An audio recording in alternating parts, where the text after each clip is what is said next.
Halo semuanya, baik lagi di channel Pilar Anime. Pada video kali ini, kita akan melanjutkan alur cerita Tokyo Revenger episode 47. Di mana alur cerita ini bersumber dari manga Tokyo Revenger chapter 133 sampai dengan 136. Nah, oke, mari kita mulai ke alur ceritanya.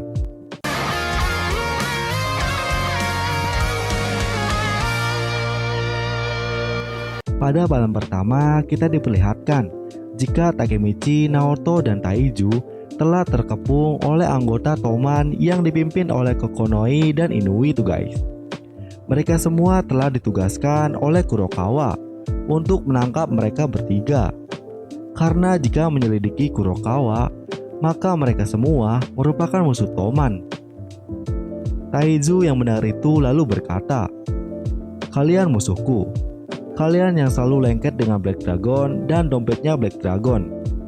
Apakah Kurokawa pantas dengan kalian? Kalian hanya orang bodoh yang berdiri di hadapanku." Lalu Taiju mengatakan kepada Takemichi untuk kabur melalui pintu belakang. Karena saat ini situasinya sangat tidak bagus. Dan di sini pun Taiju berkata kepada Naoto mengenai kebenaran kematian Hakai. Karena di sini Taiju tidak percaya jika Maiki adalah pelakunya. Ia lalu berpendapat jika Kurokawa dalang dibalik semua ini. Nah, lalu Takemichi dan Naoto meninggalkan Taiju yang sedang menghajar anggota Toman. Nah, di panel selanjutnya kita diperlihatkan Takemichi dan Naoto yang sedang berlari menjauh dari situasi yang sangat buruk. Namun di sini Takemichi teringat akan sesuatu.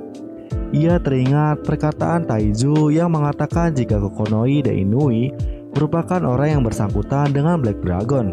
Lalu Takemichi berpendapat jika mereka berdua merupakan kunci untuk mengetahui mengenai Kurokawa. Nah, lalu Takemichi menghentikan langkah kakinya. Naoto yang melihat itu terlihat kebingungan.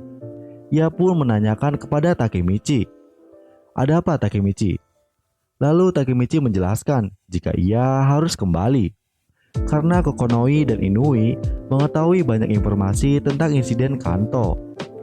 Nah, lalu saat Takemichi ingin kembali, ia dikejutkan oleh kedatangan Kisaki yang sedang mengarahkan pistol kepada dirinya. Saat Kisaki ingin menembak Takemichi, Naoto menyelamatkan Takemichi, yang berakibat ia terkena tembakan tuh guys. Dan chapter 33 ini pun selesai.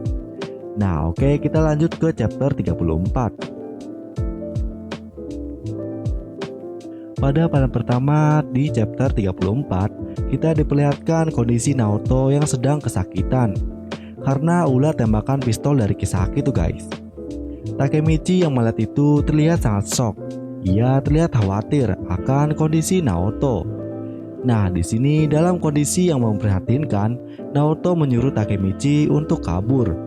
Namun sebelum itu terjadi, dari kejauhan kita diperlihatkan kedatangan seseorang. Dan ternyata orang itu merupakan Kurokawa Izana. Ia lalu berkata, "Kisaki, bukankah aku yang seharusnya membunuh Takemichi?" Lalu dengan santainya, Kisaki menjawab, "Maaf Izana, tapi si brengsek ini mencoba melindungi Takemichi."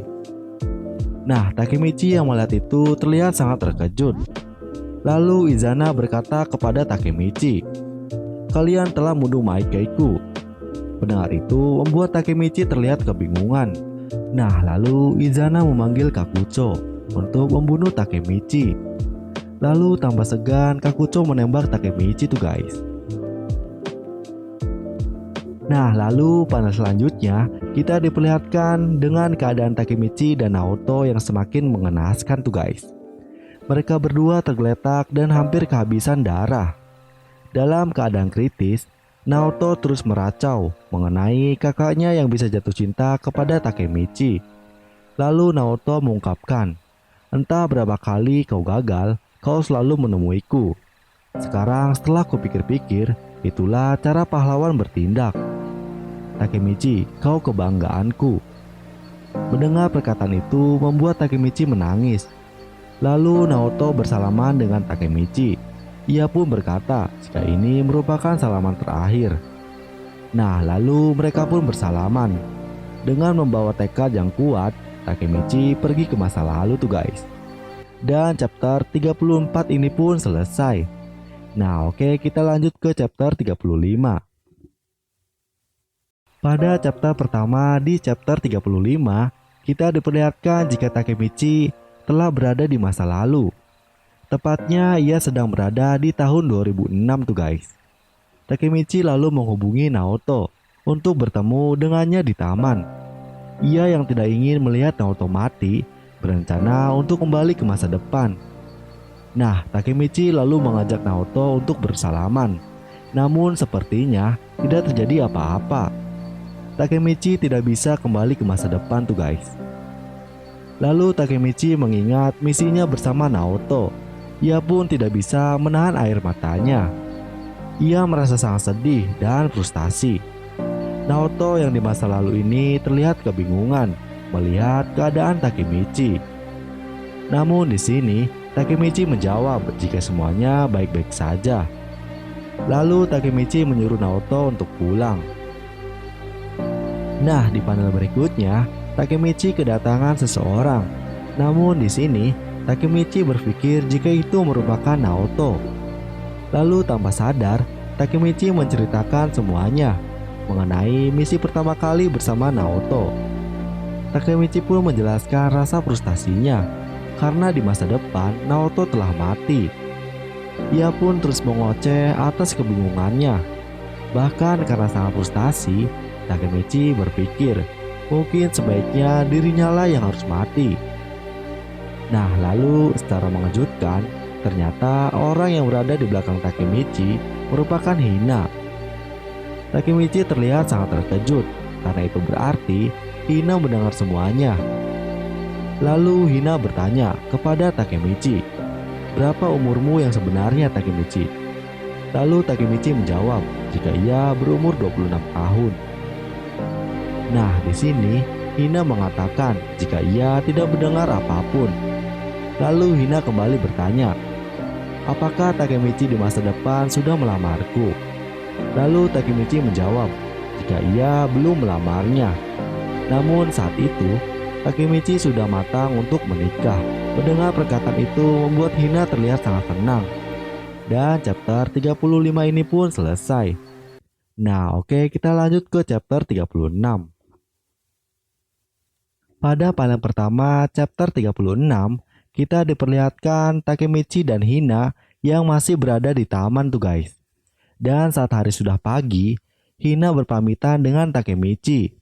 Namun sebelum berpamitan, Takemichi menanyakan tentang hari ini dan masa depan. Namun Hina menjawab jika ia tidak mendengarkan apapun. Mendengar perkataan itu membuat Takemichi kembali bersemangat. Ia lalu bergumam jika saat ini musuh yang harus ia hadapi adalah Kurokawa dan Kisaki. Karena mereka berdua dalang dibalik jatuhnya Maiki ke dalam kegelapan. Nah, lalu Takemichi berlari untuk mencari petunjuk mengenai kenapa Maiki begitu percaya kepada Kurokawa. Nah, lalu panel pun berganti. Di panel selanjutnya, kita diperlihatkan latar rumah keluarga Maiki. Di sini terlihat jika Emma sedang memasak telur mata sapi untuk Maiki dan kakeknya. Saat mereka sedang sarapan, mereka kedatangan Draken dengan Takemichi. Nah, Takemichi yang baru pertama kali ke rumah Maiki terlihat sangat antusias. Lalu latar pun berganti. Di sini kita diperlihatkan kamar Maiki, atau lebih tepatnya dulu ini merupakan garasi motor Shinichiro. Nah, lalu mereka bertiga berdiskusi mengenai geng Tenjiku yang dipimpin oleh Kurokawa Izana.